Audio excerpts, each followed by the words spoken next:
Hola a todos, este es un problema más del curso de estática referente al tema del momento de una fuerza. El subtítulo es el momento de un par. Este problema lo hemos extraído del libro de estática de Hibbeler, la 12ª edición, es el problema 4.103. El enunciado nos dice: determine la magnitud de las fuerzas de par F1 y F2 de modo que el momento de par resultante que actúa sobre el bloque sea igual a 0. Es decir, nos está pidiendo que encontremos el equilibrio en este bloque, determinando las fuerzas 1 y fuerza 2, ¿no? La fuerza de los momentos de par. Entonces, en este problema nos encontramos con un pequeño fallo en el gráfico. Si observamos detalladamente, vemos que la fuerza de 250 libras que tenemos aquí en esta diagonal, ¿sí?, tiene dos componentes. Si nosotros ubicamos esta fuerza aquí, vamos a tener que tiene un componente en X y un componente en Y. La que va en dirección de X genera una rotación alrededor del eje Y, ¿sí? Va a generar una rotación en este sentido. Mientras que la componente en Y va a generar una rotación alrededor del eje X en este sentido. Ahora bien, para lograr el equilibrio, es decir, que la resultante de este sistema sea 0, debemos tener un momento que equilibre la rotación alrededor del eje Y, para lo cual está el par de fuerzas F2, ¿sí? Este par de fuerzas F2 va a generar un momento en este sentido, por lo tanto, se va a equilibrar con este momento. Además, necesitamos otro par que equilibre la rotación alrededor del eje X. Entonces, si observamos la ubicación de la fuerza menos F1, el par que lo conforma genera rotación alrededor del eje Z, ¿no? Vemos que está girando en este sentido, alrededor del eje Z.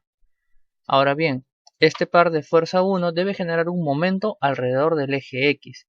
Por lo tanto, su ubicación no debe ser aquí, ¿sí? Porque vemos que este par está actuando en el plano XY. Debería ser aquí la ubicación de la fuerza menos F1, para que genere una tendencia a girar alrededor del eje X, puesto que aquí estaría actuando el par sobre el plano YZ. Con esta aclaración ya podemos pasar al desarrollo. Entonces, como ya se han dado las aclaraciones respecto al gráfico, empezamos determinando las posiciones de los vectores R1, R2 y R3. Vamos a tener que en este par vamos a obtener el vector de posición R1. En el segundo par vamos a tener el vector de posición aquí R2, y aquí en el tercer par vamos a tener el vector de posición R3, ¿sí?, que unen estos puntos conocidos. En realidad este vector de posición, el cual une ambas fuerzas, se puede tomar desde cualquier punto conocido de ambas líneas de acción. Es indistinto qué puntos tomemos. Entonces vamos a seguir con estos de aquí, ¿sí? Da igual si lo tomamos de arriba abajo, de abajo arriba, siempre y cuando consideremos luego la fuerza que está actuando en la cabeza del vector, o que está pasando por la cabecita del vector de posición. Entonces, R1, el vector de posición va a ser igual a menos 2K, ¿no? Porque solamente tiene componente en Z. Menos 2K pies. El vector de posición R2, 2K positivo. Pies. Y el vector R3 de posición va a ser igual a 2K positivo también, pies. ¿Sí? Básicamente es la ubicación desde este punto menos este punto. Como vemos que solamente tiene componente en Z, puesto que X y Y vienen a ser lo mismo, ¿no? Solamente trabajamos el componente en Z para los tres vectores de posición. Ahora, los vectores fuerza son determinados a partir del producto de la magnitud con su vector unitario de dirección. Como vemos, la fuerza 1 y la fuerza 2 tienen un solo componente, por lo que sus vectores de dirección se rigen a los vectores unitarios de cada eje. De este modo vamos a tener que la fuerza 1, ¿sí?, es decir, el vector fuerza 1, aquí todos están expresados de manera vectorial. El vector fuerza 1 va a ser igual a la magnitud de la fuerza 1 por su vector unitario de dirección, en este caso J, porque va a lo largo del eje Y. La fuerza 2 va a ser igual a la magnitud de la fuerza 2, ¿sí?, considerando la cabeza del vector de posición, por el vector unitario de dirección, que viene a ser en este caso Y, porque va a lo largo de las ejes X positivas. Para el caso de la fuerza F3 tenemos la magnitud, nos faltaría calcular el vector unitario de dirección, por lo cual vamos a tener que el vector fuerza 3 va a ser igual a la magnitud de esta fuerza 3 es decir, 250 libras, que multiplique, los que no lo puedan ver tenemos esto. Vector fuerza es igual a la magnitud de la fuerza por el vector unitario de dirección. ¿Sí? Es lo que estamos haciendo aquí. Al mismo tiempo sabemos que el vector unitario de dirección es igual al vector de posición sobre su magnitud. Por lo tanto, vamos a tener aquí que la dirección de esta fuerza 3 viene desde este punto de aquí hasta este punto de aquí. ¿Sí? Aquí está ubicado el vector de dirección. Por lo tanto, el vector de posición va a ser este punto menos el de aquí. Entonces, los puntos coordenados que vamos a restar son en X 0, en Y 4, ¿sí? X0, Y4 y Z2, porque la ruta es así. El punto de aquí tiene las componentes en X3, porque viene así, en Y0 y en Z sube 2 pies. ¿Sí? Por lo tanto va a ser este menos el de aquí.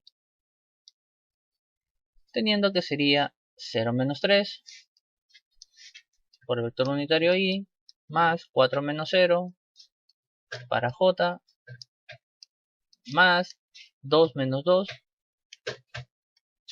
para K sobre la raíz de la suma de los cuadrados, es decir, 0 menos 3 menos 3 al cuadrado más 4 al cuadrado más 2 menos 2, 0 al cuadrado.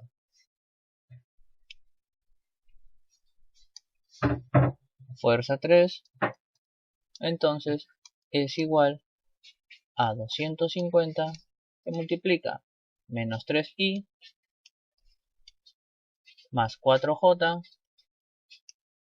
más 0k sobre 3 al cuadrado 9, 4 al cuadrado 16, 16 más 9, 25, raíz de 25, 5. Esto a su vez es igual, 250 entre 5 es 50 por 3, menos 150i, 50 por 4, más 200j. Todo esto expresado en libras. ¿Sí? Libras, libras, libras. Entonces, teniendo ya las tres fuerzas con sus tres vectores de posición, realizamos los productos cruz respectivos, ¿sí? Para determinar los momentos. Tenemos así, momento 1 igual al vector 1, producto cruz, fuerza 1. Y así también los demás, ¿sí? Para el momento 2 y para el momento 3. ¿Esto a qué va a ser igual? Vector de posición 1 menos 2K. Producto cruz, fuerza 1, J. Vector 2, 2K positivo. Producto cruz, fuerza 2, I. Y el momento 3, que sería 2K positivo, producto cruz, menos 150I más 200J. Y es aquí donde recordamos ese esquemita que vimos en la teoría del producto cruz, ¿sí? En la cual teníamos que en este sentido era positivo y en este sentido era negativo. Entonces aquí vamos a tener que esto es igual menos 2 por F1 menos 2F1 que viene a ser la magnitud, y aquí tendríamos K por J.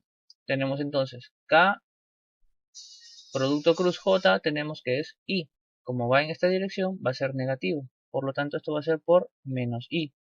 Menos por menos da más, y esto va a ser igual a 2 fuerza 1 por el vector unitario I. Tenemos aquí 2F2, la magnitud, y el producto cruz de K por I. K por I viene en este sentido, por lo tanto sería J positivo. Y por último tendríamos 2 por menos 150 menos 300, K por I, ¿sí? En este sentido positivo va a ser J positivo, más 200 por 2, 400, K por J, ¿sí? Nuevamente en este sentido, menos I. Por lo tanto, el momento 3 va a quedar como menos 300J más por menos 400I. Con esto ya tenemos los tres momentos que actúan en este bloque.